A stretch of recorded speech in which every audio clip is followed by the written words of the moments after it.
Again, I want to apologize to my YouTube followers. I'm going to do this until I get it right. I think that's just the Marine Corps coming out in me. The second video that I uploaded was upside down. I don't know. Must have had my camera wrong. But I'm going to go ahead and present this. I think I got everything good to go right now with the technology piece. And like I say, all the particulars of that will get better as I move forward with my journey. The key thing is I want to get this information out. So again, my name is Marie Holiday. Today is June 13th. Everybody hit that subscribe button, hit that notification button. We all know now that I'm going to talk about what was my turning point in regards to how I ended up getting to where I am financially. I will continue to use the cliffhanger approach. And for you young folks who don't really know what that is, what the cliffhanger approach is old television movie series were shown each week. And each week they will show the next series the next week, and they will give a little bit of information about what the next topic would be in that series. So that's the approach and strategy I am using to present my story. All of my segments will center around holistic financial freedom. I owe it to the audience to describe my description of what holistic financial freedom is. And basically, holistic financial freedom consists of the spiritual, the mental, the physical. My spirituality, faith, and belief in God is within me. And it runs deep within me. I was born a Baptist, born a Christian. I believe in doing what's right. But sometimes life events occur, and I have to remind myself of my faith. Peace of mind. We got to have peace of mind. The emotional, the mental. When I was financially broken, I had no peace of mind at all. Trust me, I didn't. When I was financially broken, it had a direct impact on my health. I wasn't eating. I wasn't sleeping. You know, that can all tie into, eventually lead to other medical problems, high blood pressure, etc. When we are spiritually, mentally, emotionally, and physically whole, it becomes a catalyst to budgeting, saving, investing, restoring your credit, and overall being wise with your money. You can develop multiple streams of income. You can finance your child through college. You can invest in multiple retirement accounts. You can have an emergency fund. I have all of that in my life, and I've had all of that in my life for several years now, since I've been on my financially free journey. Because hear what I'm telling you. If I would not have had that turning point, which I'm going to talk about in a minute, there is no way in the world I could have done what I've done to be where I am now financially in my life. There is no way in this world I could have financed my daughter college and paid $80,000 cash out of the course of 4 years out of my pocket without borrowing, without credit cards. I'm talking about using my skills to assist my daughter so she would not have to be in debt for the rest of her life. I would not have been able to do all of these things if I would not have reached my turning point. Now I'm going to switch gears and share with the audience. Like I said, disregard those couple of bad videos I uploaded. We're going to move past that. Let's get down to business. Now I'm going to switch gears and share with the audience my turning point that occurred on a Saturday morning in 2012. Pay attention. I remember getting off work late Friday. I got off work late. I made it home. It was about 12 midnight. I was exhausted as usual. Prior to going home, I stopped by a nearby gas station near my house, apartment at the time. Got gas, put gas in my car, spoke to the gas station attendant, and I went home. I made it home. I remember collapsing in my bed, falling into a deep, deep, deep, deep sleep. Deep sleep. That Saturday morning, I attempt to wake up to continue my madness again, to go get overdrafts from banks, go get the payday advances, go ahead and get myself in deeper debt. But I didn't, at that time, I thought I was handling business. When I attempt to get out of that bed, all I felt was like a ton of bricks, like a freight train hit me, knocked me right down in that bed. That's right. I wasn't going nowhere. I tried. I could not get out of that bed. I could not move. All I can remember then is, I swear to God, I heard God's voice telling me to let go of this madness. Sit still, be still, let go of this madness, let go of the mortgage, let it go into foreclosure, let them credit cards go into default, stop getting the overdrafts out of the bank account, stop with the payday advances, let it go, and have faith in me.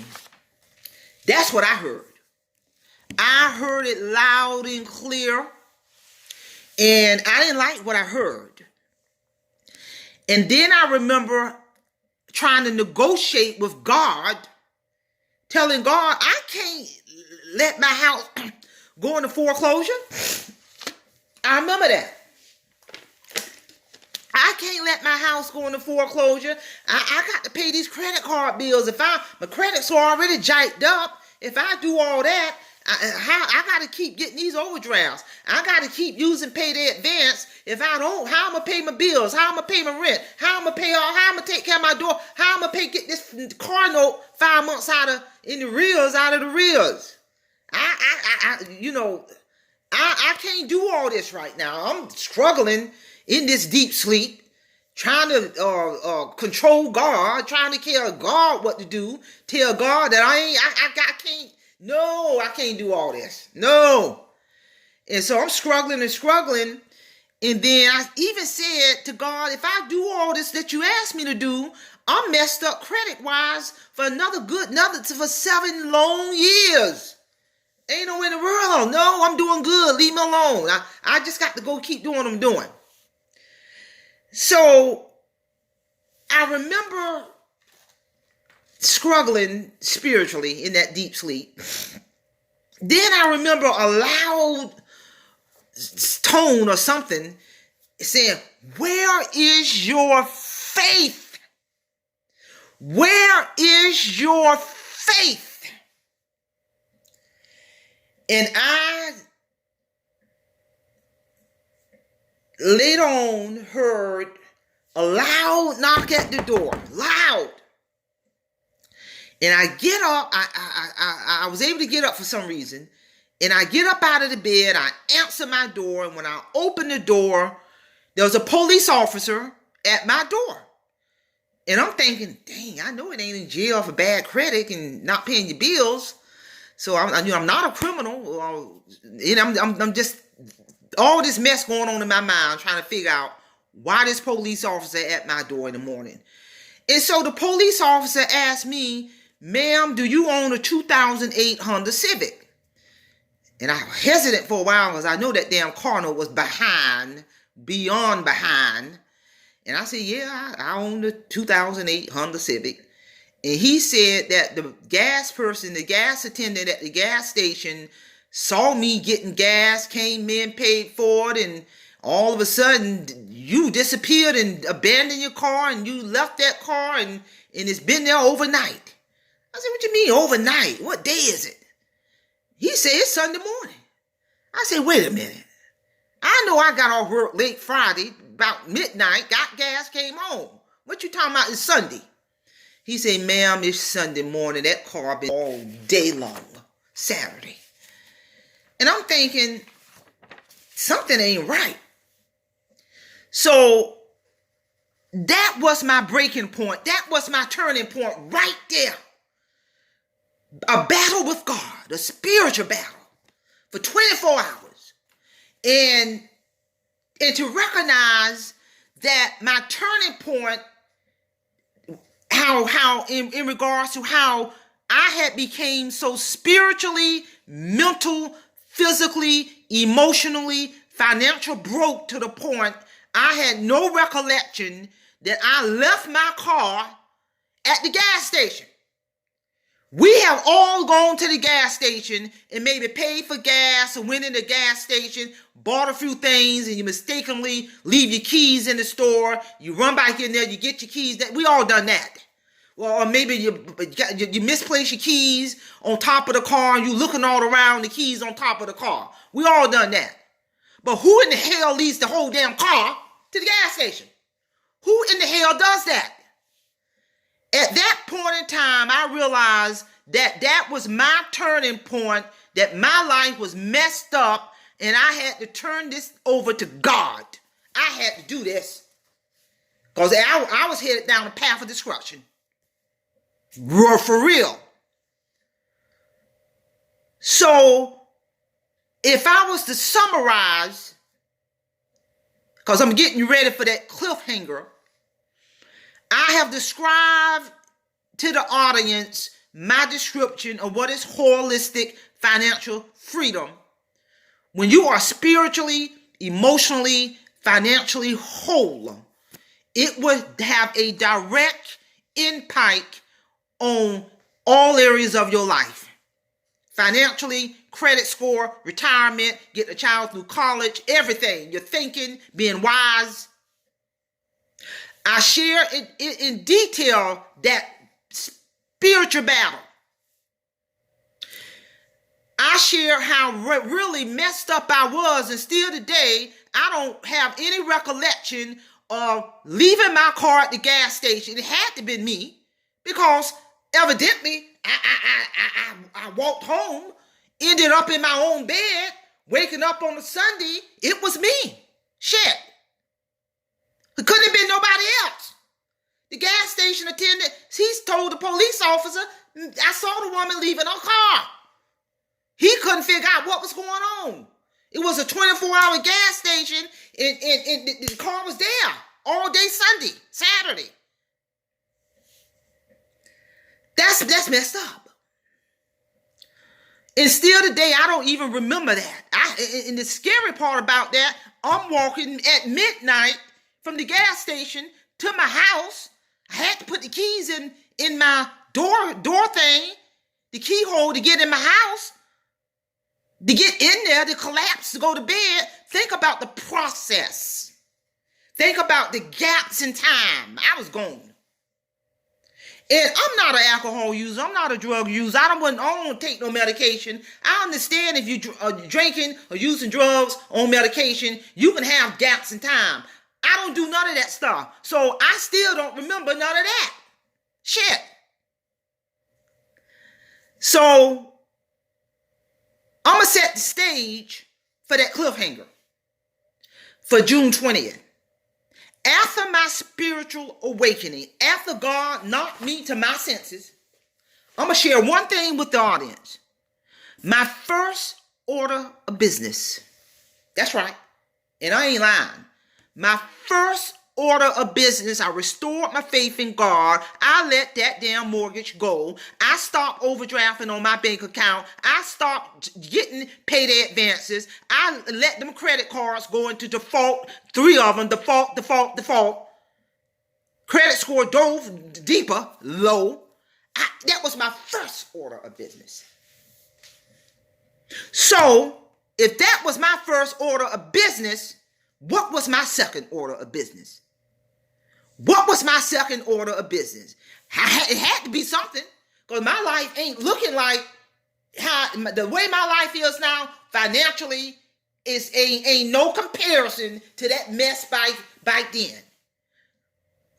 So my second order of business, that's right.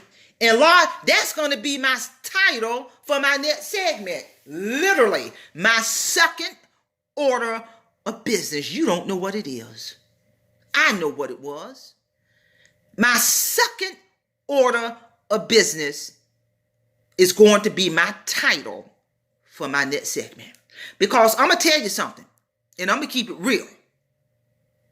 There are so many people living right now on June 13, 2020 on how I was living back then. That's right. Borrowing from Peter to pay Paul. No money in their bank account. No retirement account. No 401. No emergency fund. Couldn't if the car broke down right now, no money to fix it. And I'm going to tell you something else on how if I would not have had that spiritual battle and that spiritual awakening and being wise with my money, I'm going to share something else to you all to show you the power of God. My daughter been in the military for 3 years, and I'm proud of my daughter. And she passed the written exam. She did everything the recruiters told her to do to qualify to get in. But she, because of her eyes, when they tested her eyes, she became disqualified to join any branch of the military. That's right. And it was serious. And I remember having a discussion with my daughter. And we knew why she disqualified. She needed some kind of eye surgery to correct her vision. It was not stigmatism. It was a different procedure she needed. And with the good insurance we had, the doctor said, oh, the insurance company, they ain't gonna pay for that type of procedure because they consider that as an alternative procedure. That's something you got to pay for out of your pocket. So because by that time in my life, I'm awake and I'm looking good financially, baby. I'm looking good financially. And I knew this was something my daughter wanted. No problem. We contacted her, a specialist in ophthalmology, of the eyes, set up a consult. I actually was a contractor with the military too. And did everything, got everything, and told me what the bill was. No problem. Bam! I paid for my daughter's surgery out of my pocket, not without borrowing money. No credit cards. Paid for surgery, cash money, baby. And the rest is history. She is in the military, doing well, progressing. Who do you know can pay for surgery, cash money, had the money available without a problem? I'm here to tell you, if I wouldn't have had that spiritual awakening, I would not have been able to do that. That's right. Without skipping a beat. So I'm here to tell you that holistic financial freedom, when you have that, it'll have a direct impact on you, everybody close to you, your child, your significant other, your retirement, your future. That's right. Any emergency come up, no problem. Bam. That's right. So to be to where I'm at now, to where I came from, what was my second order of business? What was my second order of business? And you will find out on the next segment. That's literally going to be the topic of my next video, my second order of business. So with that being said, Semper Fidelis, my diehard Marines, they always say, once a Marine, you are always a Marine. It is within me, baby, Paris Island. I will see you all next weekend. I hope this was a good one. You all have a great day. Thank you.